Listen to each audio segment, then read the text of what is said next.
السلام علیکم سیدہ سینٹر کے میرے دوستوں، خوش آمدید۔ یہ پراسرار اور بھیانک کہانی آپ کے دل کو دہلا دے گی، تو برائے مہربانی ویڈیو کو آپ لائک ضرور کیجیے گا، اور گزارش کرتی ہوں کہ ہمارے چینل سیدہ سینٹر کو سبسکرائب کر کے بیل آئیکن کو آپ دبائیے۔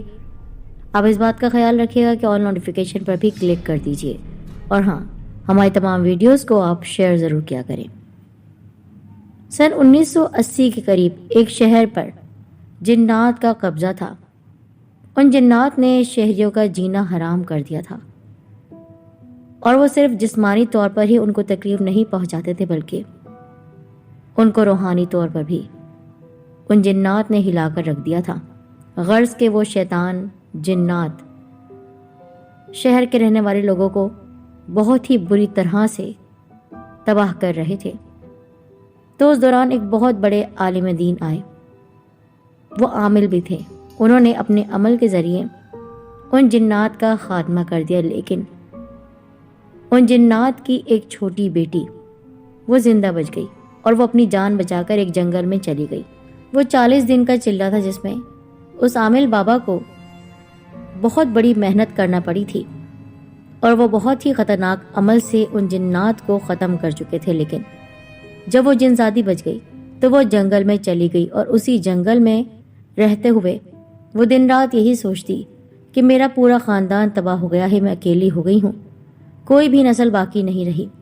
اسے اپنے خاندان کی موت پر بہت افسوس تھا، اور ویسے بھی جنات موت کا بدلہ ضرور لیتے ہیں اگر ان کے خاندان میں سے کسی کو کوئی نقصان پہنچایا جائے، خصوصاً کوئی انسان اگر ان کو نقصان پہنچائے یا قید کرے یا ان کو جلا کر مارے تو وہ ان کا پیچھا نہیں چھوڑتے ہیں۔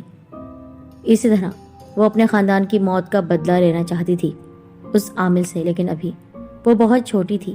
وہ انتظار کر رہی تھی کب وہ بڑی ہوگی اور کب اس عامل سے بدلہ لے سکے گی۔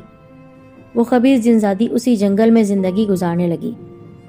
پھر 20 سال بعد وہ چھوٹی چڑیل سے ایک بہت بڑی جنزادی بن گئی۔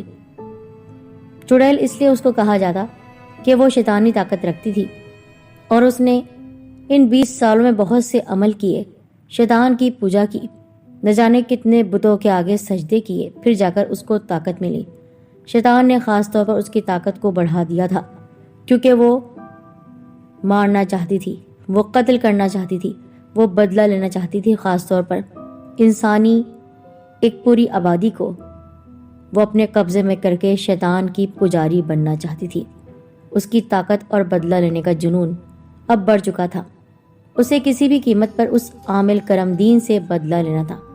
اب وہ جنزادی شیطانی سوچ میں اپنے آپ کو چکے بہت آگے لا چکی تھی، اسی وجہ سے اس کو اپنی عمر بھی بڑھانی تھی، اپنی جوانی کو بھی برقرار رکھنا تھا، اور انسان کے اس بہت بڑے رہنما مسیحا عامل کو مارنا بھی تھا۔ وہ جنگل سے نکل کر انسانوں کی دنیا میں آ گئی۔ پھر اس نے خود کو انسانی روپ میں بدل لیا اور ایک خوبصورت لڑکی بن گئی تاکہ کوئی اسے پہچان نہ لے۔ یہ دسمبر 2004 کی ایک رات تھی جب عامل کرم دین کے بیٹے فراز کی شادی ہو رہی تھی۔ پورے گھر کو بہت خوبصورتی سے سجایا گیا تھا۔ کرم دین بیٹے کی شادی پر بہت خوش تھا، لیکن شادی کی رات اچانک بہت خوفناک واقعہ پیش آیا جس نے اس کے پورے جناتی خاندان کو برباد کر دیا تھا۔ شیطان نے کہا تھا کہ تم مجھ سے عمل سیکھو، تم بس میرے آگے سجدہ کرو، دیکھنا تم میری شاگرد ہو، اور میں تمہیں ایسی طاقت دوں گا کہ جس سے تم نہ صرف اس عامل کو بلکہ اس کے پورے خاندان کو برباد کر دو گی، اور یہی نہیں، ہر انسان کو مار کر تمہاری عمر بڑھتی چلی جائے گی۔ اب وہ جنزادی شیطانی سوچ میں اپنے آپ کو چکے بہت آگے لا چکی تھی، اسی وجہ سے اس کو اپنی عمر بھی بڑھانی تھی، اپنی جوانی کو بھی برقرار رکھنا تھا، اور انسان کے اس بہت بڑے رہنما مسیحا عامل کو مارنا بھی تھا۔ وہ جنگل سے نکل کر انسانوں کی دنیا میں آ گئی۔ پھر اس نے خود کو انسانی روپ میں بدل لیا اور ایک خوبصورت لڑکی بن گئی تاکہ کوئی اسے پہچان نہ لے۔ یہ دسمبر 2004 کی ایک رات تھی جب عامل کرم دین کے بیٹے فراز کی شادی ہو رہی تھی۔ پورے گھر کو بہت خوبصورتی سے سجایا گیا تھا۔ کرم دین بیٹے کی شادی پر بہت خوش تھا، لیکن شادی کی رات اچانک بہت خوفناک واقعہ پیش آیا جس سے سب کی خوشی غم میں بدل گئی۔ فراز کی ہونے والی بیوی اور کرم دین کی ہونے والی بہو اسما گاڑی میں بیوٹی پارلر کی طرف جا رہی تھی۔ وہ گاڑی میں اکیلی تھی، رات کا وقت تھا، لیکن یہ کیا، اس سنسان سڑک پر اچانک وہ جنزادی اس کے سامنے آ گئی۔ اس نے اسما سے گاڑی روکنے کو کہا۔ اسما نے اس کو ایک لڑکی سمجھا کیونکہ وہ انسانی روپ میں تھی، اور گاڑی روک دی۔ وہ گاڑی میں آ کر بیٹھ گئی۔ اسما نے اس سے پوچھا، کون ہو تم اور تمہیں کہاں جانا ہے اس طرح اکیلی اس سڑک پر؟ کیا کوئی تمہارے ساتھ نہیں ہے؟ وہ ہنستے ہوئے کہنے لگی، مجھے کہیں نہیں جانا، میں تمہارے پاس آئی ہوں۔ اسما نے حیرانگی سے پوچھا، میرے پاس کیوں آئی ہو تم؟ مجھے کیسے جانتی ہو؟ وہ پھر زور زور سے ہنستے ہوئے کہنے لگی، میں تمہیں نہیں جانتی، لیکن تمہارے ہونے والے شوہر فراز کا باپ، میں اسے ضرور جانتی ہوں۔ اس کو برباد کرنے آئی ہوں۔ میں ایک انسان نہیں ہوں بلکہ جن ہوں، اور اب تمہیں بھی مرنا ہوگا، کیونکہ تم مرو گی تو پھر میری پہلی کڑی بدلے کی وہ پوری ہوگی۔ اس آدمی کو میں برباد کرنا چاہتی ہوں، اس کی نسل کو اجاڑ دینا چاہتی ہوں۔ وہ اپنے بیٹے کی خوشیاں منا رہا ہے، میرے پورے خاندان کو تباہ اور برباد کر کے اس نے مجھے اکیلا چھوڑ دیا۔ آج میرے ساتھ کوئی بھی نہیں۔ میں 20 سال سے انتظار کر رہی تھی کہ کب جنگل سے نکل کر یہاں پر آؤں۔ شیطان دیوتا نے مجھے بہت بڑی طاقت دی ہے کہ میں اپنا روپ بدل سکتی ہوں۔ اسما بس حیرت سے اس کو دیکھ رہی تھی۔ اتفاق سے اسما کے ساتھ اس وقت کوئی بھی نہیں تھا۔ دراصل اس کے ہاں کوئی مرد تھا ہی نہیں، وہ اور اس کی اکیلی ماں تھی۔ اسی وجہ سے وہ اکیلے ہی اپنے سارے کام کر رہی تھی۔ پڑھی لکھی تھی، شہر میں اچھی جاب کرتی تھی، پر شادی کے سلسلے میں اسے وہاں آنا پڑا تھا۔ اس کی ماں نے اسے قسم دی تھی کہ بیٹی تم جتنا پڑھ لکھ لو، جتنی اچھی نوکری کر لو، لیکن شادی تمہاری وہیں ہوگی جہاں پر بچپن میں نے تمہاری بات کی ہے۔ عامل کرم دین کے بیٹے سے تمہاری شادی ہوگی۔ اسی وجہ سے اسے وہ شادی کرنی تھی، پر وہ نہیں جانتی تھی کہ یہ شادی اس کی موت کی وجہ بن جائے گی۔ وہ تو ابھی حیرت سے اس جنزادی کو دیکھ رہی تھی جو ابھی اتنی خوبصورت حسین لڑکی کے روپ میں اسے ملی تھی۔ وہ اسے اکیلی تنہا سمجھ کر اپنی گاڑی میں بٹھا چکی تھی، لیکن وہ نہیں جانتی تھی کہ وہ اس کی موت کا پروانہ لے کر آئی ہے۔ اس کی تبدیل ہونے والی صورت اسے خوفزدہ کرنے لگی۔ اب اس کا حسین اور بے انتہا گورا چہرہ سیاہ ہو رہا تھا۔ اس کا بدلتا ہوا رنگ، اس کی صورت دیکھ کر وہ سہم گئی، ایک زوردار چیخ ماری۔ وہ ڈرتے ہوئے گاڑی سے نیچے اترنے لگی تھی، مگر اس جنزادی نے اس کو پکڑ لیا۔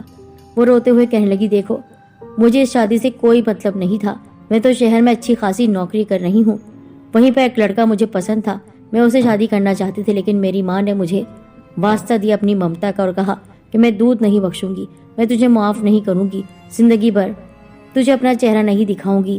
بس اس کی خوشی کے لیے مجھے یہ شادی کرنا پڑی، ورنہ میں اس جاہل گوار سے شادی کرتی، یہ ممکن نہیں تھا، لیکن تم مجھے چھوڑ دو۔ دیکھو تم کرم دین چاچا سے بدلہ لینا چاہتی ہو تو ان کو مارو نا، اگر ان کو نہیں تو ان کے بیٹے کو مار دو، وہ جیتے جی مر جائیں گے، مجھے مار کر تمہیں کیا سکھ ملے گا؟ دیکھو جہاں جنگ ہوتی ہے وہاں قصور نہیں دیکھے جاتے، اور گیہوں کے ساتھ گھن بھی پس جاتا ہے۔ تم اس کی ہونے والی بہو ہو، اس کا بیٹا تمہیں بہت چاہتا ہے، یہ بات میں جانتی ہوں، اسی وجہ سے سب سے پہلے تجھے ماروں گی، پھر اس کے بعد اس کی نسل کو ختم کروں گی، جو کہ پیدا ہی نہیں ہوگی جب اس کا بیٹا ہی نہیں بچے گا۔ دیکھو مجھے معاف کر دو، مجھے معاف کر دو۔ یہ کہ اگر اسما اس سے گڑ گڑا کر معافی مانگ رہی تھی، منتیں کر رہی تھی، لیکن اس نے اس کی بات نہیں سنی اور اپنے لمبے دانت اسما کی گردن پر رکھ کر اسے کاٹنے لگی۔ اس کا پورا خون چوس چکی تھی، اس کی جسم کا ایک ایک قطرہ، خون کا قطرہ ختم ہو گیا۔ وہ تڑپتی رہی لیکن اس نے اسے نہیں چھوڑا۔ اتنی بھیانک موت اس نے اسے دی تھی، یہ صرف شروعات تھی، تاکہ عامل کرم دین جان لے کہ اس نے جنات کے جس خاندان کو مارا تھا وہ جنات کسی کو چھوڑتے نہیں ہیں۔ اسما کو مارنے کے بعد وہ جنزادی باہر نکل آئی۔ دوسری طرف عامل کرم دین اور اس کے بیٹے فراز شادی کی تیاریوں میں مصروف تھے۔ فراز بہت خوش تھا، اس کی من پسند ہستی اسے مل رہی تھی۔ جب ان کو اچانک خبر ملی کہ اسما کو راستے میں کسی نے مار دیا، ہی خبر سن کر فراز اور عامل صدمے میں آ گئے۔ شادی والے دن دلہن کا قتل ہو جانا کرم دین کے گھر میں قیامت لے کر آیا۔ خوشی کا ماحول اچانک غم میں بدل گیا، لیکن کیا کر سکتے تھے، یہی قسمت کا فیصلہ تھا۔ رات کے 9 بجے اسما کا جنازہ پڑھایا گیا اور اسما کی لاش کو شہر کے قبرستان میں دفن کیا گیا۔ جنازے اور کفن دفن سے فارغ ہو کر رات کے تقریباً 2 بجے عامل کرمدین اور اس کا بیٹا فراز گھر آ گئے۔ کرمدین اپنے کمرے میں چلا گیا اور فراز اپنے کمرے کی جانب۔ فراز بے حد اداس تھا، آج اس کی شادی تھی، اس کمرے میں اس کی دلہن کو آنا تھا، ان کی محبت کی شروعات ہونی تھی۔ وہ یہ تو نہیں جانتا تھا اس کی دلہن اسے محبت کرتی ہے یا نہیں، لیکن وہ تو اسے بچپن سے چاہتا تھا، اس کے ارمانوں کی سیج پر۔ آخر یہ کس نے ماتم کا سما پیدا کر دیا؟ اس کی شادی والی خوشیوں کی رات اچانک موت کے غم میں بدل گئی اور اس کی ہونے والی دلہن کا قتل ہو گیا۔ وہ بہت اداس تھا، کمرے کے اندر آ گیا، مگر کمرے کے اندر داخل ہوتے ہی اس نے ایک اور عجیب و غریب بھیانک منظر دیکھا۔ سامنے بیڈ پر ایک دلہن بیٹھی تھی۔ اس دلہن کو دیکھ کر فراز حیران ہو کر وہیں رک گیا۔ اسما تو مر چکی تھی، وہ بیڈ پر دلہن کون تھی؟ فراز حیرانگی کے عالم میں اس دلہن کو دیکھتے ہوئے بولا، کون ہو تم اور میرے کمرے میں کیا کر رہی ہو؟ اس دلہن نے مسکراتے ہوئے فراز کی طرف دیکھا اور بولی، میں کب سے تمہارا انتظار کر رہی ہوں، کہاں اتنی دیر لگا دی تم نے؟ دیکھو میں تو تڑپ رہی ہوں تمہارے لیے، تمہاری محبت میں۔ فراز نے جھجکتے ہوئے پوچھا، لیکن تم ہو کون اور میرا انتظار کیوں کر رہی ہو؟ اس دلہن نے پرشکوہ بھری نظروں سے فراز کو دیکھا اور بولی، میں تمہاری بیوی ہوں، تم مجھے کیسے بھول سکتے ہو فراز؟ فراز اس کی بات سن کر مزید حیران ہوا اور غصے سے بولا، میری بیوی مر چکی ہے، اب تم بتاؤ کون ہو تم، کوئی چھلاوا یا اس کے روپ میں کوئی بہروپ؟ وہ لڑکی فراز کی بات سن کر مسکراتے ہوئے کھڑی ہوئی اور فراز کے پاس آ کر اس کا ہاتھ پکڑ کر بولی، میں تمہاری بیوی ہوں اور آج ہم دونوں کی سہاگ رات ہے، چلو چلو بیڈ پر بیٹھو، اتنے نخرے کیوں دکھا رہے ہو؟ فراز نے تیزی سے اپنا ہاتھ چھڑا کر غصے سے کہا، تم پاگل ہو گئی ہو کیا؟ میں تمہیں جانتا تک نہیں اور تم یہ کیا بکواس کر رہی ہو؟ چلو نکلو میرے کمرے سے باہر۔ وہ دلہن رونے لگی اور روتے ہوئے بولی، تم ایسا کیسے کر سکتے ہو فراز؟ ہم دونوں کی شادی ہوئی ہے، میں تمہاری بیوی ہوں، تمہارے ساتھ رہنا چاہتی ہوں۔ فراز نے غصے اور حیرت سے اس دلہن کی طرف دیکھا جس کی آنکھوں میں آنسو تھے، پھر وہ اور تیش میں آ کر بولا، تم 1 منٹ رکو، میں ابھی اپنے ابو کو کمرے میں بلاتا ہوں، وہی بتائیں گے تم کون ہو اور میرے کمرے میں کیا کر رہی ہو۔ فراز کی بات سن کر وہ دلہن بجائے رونے کے اپنے آنسو صاف کر کے سنجیدگی سے بولی، ہاں بلاؤ اپنے ابو کو، میں نہیں ڈرتی کسی سے، اب سچ جھوٹ کا فیصلہ ان کے سامنے ہوگا۔ فراز نے بے یقینی سے اس لڑکی کو دیکھا، وہ نہیں جانتا تھا وہ کوئی لڑکی نہیں، ایک چڑیل جنزادی ہے جو اس کی زندگی برباد کرنے آئی ہے۔ فراز نے اپنے ابو کو آوازیں دینا شروع کر دی۔ تھوڑی دیر کے بعد عامل کرمدین کمرے میں آئے اور اس جنزادی کو دیکھ کر حیران ہو گئے اور فراز سے پوچھنے لگے، کیا ہوا بیٹا، تم نے ہمیں یہاں کمرے میں کیوں بلوایا ہے اور یہ لڑکی کون ہے؟ فراز نے غصے سے اس جنزادی کی طرف دیکھا اور بولا، ابو مجھے نہیں پتا یہ کون ہے، لیکن جب میں اس کمرے میں آیا تو یہ پہلے سے کمرے میں موجود تھی اور مجھ سے کہتی ہے کہ میں تمہاری بیوی ہوں۔ عامل صاحب نے حیرانگی سے اس دلہن کو دیکھا اور بولے، تم کون ہو اور میرے بیٹے کے کمرے میں کیا کر رہی ہو؟ عامل کی بات سن کر وہ دلہن پھر سے رونے لگی اور روتے ہوئے بولی، اس نے 2 سال پہلے میرے ساتھ شادی کی تھی اور اب یہ مجھے بیوی نہیں مانتا، یہ دیکھو ہمارا نکاح نامہ۔ اس جنزادی نے ایک نکاح نامہ عامل کی طرف بڑھایا۔ اس نکاح نامے کو دیکھ کر عامل صاحب کے ساتھ ساتھ فراز بھی حیران ہو گیا۔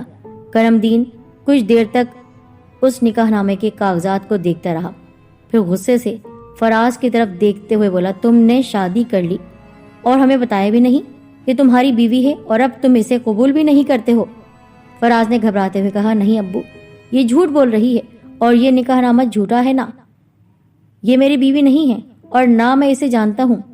فراز اپنے ابا کو یقین دلانے لگا لیکن ان کو یقین نہیں آ رہا تھا اور وہ الٹا اس پر برس رہے تھے، یہ تمہاری بیوی ہے، تم اسے قبول کرو، ہمیں اور کچھ نہیں سننا، بہت ہو گیا تمہارا ڈرامہ اور بہت ہو گیا تمہارا جھوٹ۔ یہ بول کر عامل صاحب کمرے سے باہر نکل گئے اور فراز نے غصے سے اس لڑکی کی طرف دیکھا جو مسکرا رہی تھی، خبیث مسکراہٹ کے ساتھ اسے دیکھ رہی تھی۔ فراز نے کہا، سچ بتاؤ کون ہو تم اور تم یہ جھوٹا نکاح نامہ کہاں سے لے کر آئی ہو؟ فراز کی بات سن کر وہ جنزادی زور زور سے ہنسنے لگی اور پھر جا کر کمرے کا دروازہ بند کر دیا۔ فراز پھر سے حیرانگی سے آنکھیں پھاڑے ہوئے اسے دیکھ رہا تھا، پھر وہ ہنستے ہوئے بولی، میں وہ ہوں جس کے بارے میں تم سوچ بھی نہیں سکتے۔ حیران تھا اس نے دروازہ کیوں بند کر دیا۔ پھر اس نے ایک بڑی سی بوتل نکالی، پورے کمرے میں نہ جانے وہ پانی تھا یہ کیا چیز تھی؟ جو بھی تھا اس نے پوری بوتل خالی کر دی۔ میں اس کمرے میں آگ لگانا چاہتی ہوں تاکہ تم اس آگ میں جل جاؤ۔ فراز نے اس جنزادی کو وحشت بھری نظروں سے دیکھا اور بولا، اگر اس کمرے میں آگ لگی تو صرف میں ہی نہیں، تم بھی جل جاؤ گی۔ اور تم مجھے کیوں مارنا چاہتی ہو؟ میں نے تمہارا کیا بگاڑا ہے؟ میں تمہیں جانتا تک نہیں ہوں، آج تک کبھی دیکھا بھی نہیں۔ جھوٹا نکاح نامہ اور پھر بلا وجہ آگ لگانا چاہتی ہو اس کمرے میں؟ ہاں، میں تمہیں جلانا چاہتی ہوں۔ یہ کمرہ جل کر راکھ ہو جائے گا اور تم بھی اس پورے سامان کے ساتھ جلو گے۔ اور میری بات کرتے ہو کہ میں بھی جل جاؤں گی؟ نہیں، میں کبھی نہیں جل سکتی، کیونکہ میں تو خود آگ کی بنی ہوئی ہوں۔ میں کوئی انسان نہیں ہوں، جن زادی ہوں۔ یہ بول کر اس کا روپ بدلنا شروع ہو گیا۔ اب تک جو وہ اتنی حسین تھی، بڑی بڑی آنکھیں، لمبے لمبے بال، اب اس کا چہرہ بالکل مکروہ اور بہت ہی گندا ہو رہا تھا۔ اس کے چہرے پر جگہ جگہ داغ تھے۔ فراز نے اسے دیکھا تو وہ کمرے سے باہر کی طرف بھاگنے کے لیے کوشش کرنے لگا، لیکن زمین نے اسے پکڑ لیا۔ ایسا لگ رہا تھا زمین سے بہت سے ہاتھ نکلے اور اس کے دونوں پیروں کو پکڑ چکے ہیں۔ وہ ہل بھی نہیں پا رہا تھا۔ مجھے کیوں مارنا چاہتی ہو؟ میں نے تمہارا کیا بگاڑا ہے؟ کیا کیا ہے تمہارے ساتھ؟ کیونکہ تیرے باپ نے ہم جنات کے پورے خاندان کو برباد کر دیا، اور اب میں تیرے باپ کے خاندان کو بھی مٹا دوں گی۔ اس نے پورے کمرے میں آگ لگا دی۔ ہر طرف آگ ہی آگ تھی۔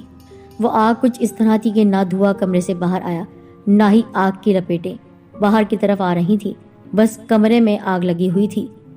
وہ تڑپ کر جل رہا تھا، چیخ رہا تھا، مدد کے لیے پکار رہا تھا، لیکن کوئی بھی نہیں تھا جو اس کی مدد کرتا۔ مر چکا تھا وہ۔ ظاہر سی بات ہے، جب کمرے سے باہر دھواں نہیں گیا تو گاؤں کے کسی فرد کو یہ بات پتہ نہیں چلی، یہاں تک کہ عامل صاحب کو بھی نہیں۔ جب وہ صبح اٹھے اور کمرے میں اپنے بیٹے کی طرف اس کو دیکھنے کے لیے آئے تو کیا دیکھا کہ جلی ہوئی لاش بیٹے کی پڑی ہوئی ہے، اور وہ دلہن بھی کہیں نظر نہیں آ رہی جو کل رات فراز کے کمرے میں تھی۔ اب جو انہوں نے ناقابل فراموش منظر دیکھا تو وہ گرتے گرتے بچے۔ بڑھاپے میں جوان سال بیٹے کو دیکھ کر اور اس کی جلی ہوئی لاش کو دیکھ کر وہ مر ہی جاتے تو اچھا تھا۔ انہیں اپنی غلطی پر سخت پشیمانی ہو رہی تھی۔ وہ لڑکی کہاں گئی؟ کیا ہوا تھا پوری رات؟ مجھے کیوں نہیں خبر ہوئی؟ یہ آگ باہر کیوں نہیں آئی؟ میرے بیٹے کی چیخنے کی آوازیں مجھے کیوں نہیں سنائی دی، جبکہ میں تو برابر کے کمرے میں تھا؟ اب وہ یہی سوچ رہے تھے، کل رات وہ لڑکی کوئی انسان نہیں تھی، پہچاننے میں غلطی کر دی۔ اب کیا ہو سکتا تھا؟ اب تو بہت دیر ہو گئی۔ ان کا بیٹا بھی مر گیا۔ وہ روتے رہے، لیکن جو ہونا تھا ہو چکا تھا۔ ان کے بیٹے کی موت کو 2 دن گزر گئے۔ بیٹے کی موت کا صدمہ ابھی تک تازہ تھا کہ ان کی بیوی کو بھی کسی نے چپکے سے مار دیا، اور وہ بھی آگ کی لپیٹ میں آ کر مر چکی تھی۔ جب وہ کھانا پکا رہی تھی تو کچن میں اچانک آگ لگی، اور اس آگ کو بھی کسی نے محسوس نہیں کیا، نہ ہی اس کا دھواں گھر سے باہر آیا۔ کرم دین کو اب سچ میں خوف آنے لگا کہ ایک ایسی آگ ہے جو باہر تک آتی ہی نہیں ہے، نہ ہی دھواں پھیلتا ہے، لیکن میری بیوی بھی اسی طرح مری، میرا بیٹا بھی، میری ہونے والی بہو کو بھی کسی نے مار دیا۔ سچ میں خوف آنے لگا تھا۔ پہلے بہو، بیٹا، بیوی سب مر چکے تھے، پورا خاندان برباد ہو گیا تھا۔ کرم دین نے رو رو کر اپنا برا حال کر دیا، لیکن جو صدمہ ان کی زندگی میں آیا تھا وہ کم نہیں تھا۔ انہیں سمجھ میں نہیں آ رہا تھا ان کے ساتھ کیوں ہو رہا ہے اور کون کر رہا ہے۔ لیکن ایک دم ان کے ذہن میں خیال آیا، یہ کوئی انسانی ہاتھ نہیں ہے، اس کے پیچھے کوئی اور مخلوق ہے، کیونکہ جس طرح کی آگ کمرے میں لگتی ہے نہ وہ کسی کو دکھتی ہے، نہ ہی اس کی تپش باہر محسوس کی جاتی ہے، بلکہ میں تو برابر کے کمرے میں ہوتا ہوں، مجھ تک بھی وہ آواز نہیں آتی۔ کیا میری بیوی جلتی رہی اور چیخی نہیں؟ میرا بیٹا بند کمرے میں جلتا رہا اور چیخا نہیں؟ ایسا ممکن نہیں ہے۔ آگ جب لگتی ہے انسان تڑپ کر چیختا ہے، پر مجھ تک کوئی بھی چیخ کی آواز نہیں آئی۔ پھر انہوں نے 20 سال پہلے جو عمل کیا تھا وہی عمل پھر سے دہرایا۔ کمرے میں چلا کاٹا اور آنکھیں بند کر کے پڑھتے رہے تاکہ پتہ چل سکے کہ ان کے ساتھ یہ کون کر رہا ہے۔ انہوں نے آنکھیں بند کری تو آنکھوں کے سامنے ایک جنزادی نظر آئی۔ وہ زور زور سے ہنس رہی تھی۔ ان کو پتہ چل گیا کہ اسی نے ان کی بہو، بیٹے اور بیوی کو مارا ہے۔ وہ کمرے سے باہر نکلے اور اس کو ختم کرنے کا طریقہ سوچنے لگے۔ اس کو ختم کرنے کا صرف ایک ہی طریقہ تھا، کسی جنگل میں 3 دن تک چلا کاٹ کر اس کا مقابلہ کیا جا سکتا تھا۔ انہوں نے اپنی گاڑی لی اور گھر سے باہر نکلے، چلا کاٹنے کے لیے جنگل کی طرف روانہ ہوئے۔ وہ چڑیل اس وقت سڑک پر کھڑی تھی اور بہت خوش نظر آ رہی تھی، میرا شکار آ رہا ہے۔ اس کے بیٹے اور بیوی کو مار کر اپنا آدھا بدلہ تو پورا کر لیا، اب باقی کا آدھا بدلہ اس کی موت کے بعد پورا ہوگا، اور پھر پورے گاؤں پر بلکہ پورے شہر پر میرا قبضہ ہوگا، صرف میری حکمرانی ہوگی، میں ہمیشہ زندہ رہوں گی، زندہ۔ وہ جانتی تھی جس سڑک پر وہ کھڑی ہے وہ اسی سڑک پر سے گزرے گا، اور وہ یہ بھی جانتی تھی کہ اسے ختم کرنے کے لیے وہ چلہ کاٹنے جنگل کی طرف آ رہا ہے۔ کرم دین صاحب اپنی گاڑی میں بیٹھے ہوئے تھے اور جنگل کی طرف جا رہے تھے، وہ جلد سے جلد کہ جس کے آگے بڑے سے بڑا عامل بھی ٹک نہیں سکتا تھا، لیکن جانا تو تھا ہی۔ انہوں نے اپنی گاڑی لی اور گھر سے باہر نکلے، چلہ کاٹنے کے لیے جنگل کی طرف روانہ ہوئے۔ وہ چڑیل اس وقت سڑک پر کھڑی تھی اور بہت خوش نظر آ رہی تھی۔ میرا شکار آ رہا ہے، اس کے بیٹے اور بیوی کو مار کر اپنا آدھا بدلہ تو پورا کر لیا، اب باقی کا آدھا بدلہ اس کی موت کے بعد پورا ہوگا، اور پھر پورے گاؤں پر بلکہ پورے شہر پر میرا قبضہ ہوگا، صرف میری حکمرانی ہوگی، میں ہمیشہ زندہ رہوں گی، زندہ۔ وہ جانتی تھی جس سڑک پر وہ کھڑی ہے وہ اسی سڑک پر سے گزرے گا، اور وہ یہ بھی جانتی تھی کہ اسے ختم کرنے کے لیے وہ چلہ کاٹنے جنگل کی طرف آ رہا ہے، لیکن سنسان جنگل میں جانے سے پہلے وہ اس بوڑھی عورت کو اس کی منزل تک پہنچانا چاہتے تھے۔ کرم دین نے گاڑی کے شیشے سے اس بوڑھی عورت کو دیکھنا چاہا۔ چہرے پر تو کوئی ایسے تاثرات نہیں تھے، لیکن شیشے کو موڑ کر جیسے ہی پیروں پر نظر گئی تو پاؤں الٹے تھے اور اس کی شکل اب بدلنے لگی تھی۔ انہوں نے فوراً گاڑی روک دی۔ وہ سمجھ گئے عورت کوئی انسان نہیں ہے اور وہی جن زادی ہے۔ کرم دین نے کچھ پڑھنے کے لیے منہ کھولا ہی تھا تو اس جن زادی نے ان کے منہ کو پکڑ لیا تاکہ وہ کچھ پڑھ نہ سکے۔ کرم دین نے بڑی مشکل سے اس کا ہاتھ ہٹا کر سانس لیتے ہوئے پوچھا، کون ہو تم اور میری زندگی میں کیوں آئی ہو؟ وہ جن زادی غصے سے بولی، تم مجھے نہیں جانتے لیکن میں تمہیں اچھی طرح جانتی ہوں۔ 20 سال پہلے اس شہر میں جنات کا خاندان آباد تھا اور تم نے چلہ کاٹ کر جنات کے خاندان کو برباد کر دیا تھا، لیکن میں تمہاری بدقسمتی، ہاں تمہاری بدقسمتی ہے، میں بچ گئی اور اپنے خاندان کی موت کا بدلہ لینے آئی ہوں۔ اب تمہیں مرنا ہوگا جیسے تمہارا بیٹا اور تمہاری بیوی مرے ہیں اور تمہاری بہو بھی۔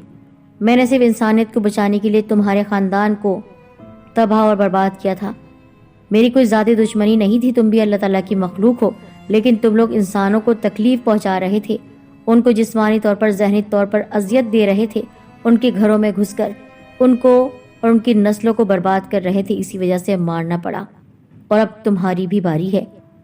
کرم دین بابا یہ جانتے تھے کہ وہ عورت چلہ مکمل نہیں ہونے دے گی، اسی وجہ سے اس جنگل میں جانے سے پہلے انہوں نے ایک خاص عمل کر کے کم از کم اس کو قید کرنے کا وہ وظیفہ تو پڑھنا شروع کر دیا تھا، جس کی وجہ سے وہ ایک دم خاموش ہوئی اور ان کے ہاتھ میں ایک بوتل تھی، اس کے اندر چلی گئی۔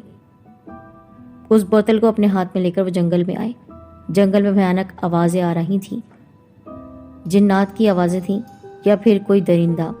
ظاہر سی بات ہے شیطان پیچھے لگا ہوا تھا، شیطانی طاقت ہی برداشت نہیں کر پا رہی تھی۔ ان کی خاص چیلی اور ان کی شاگرد اس طرح عامل کے قبضے میں۔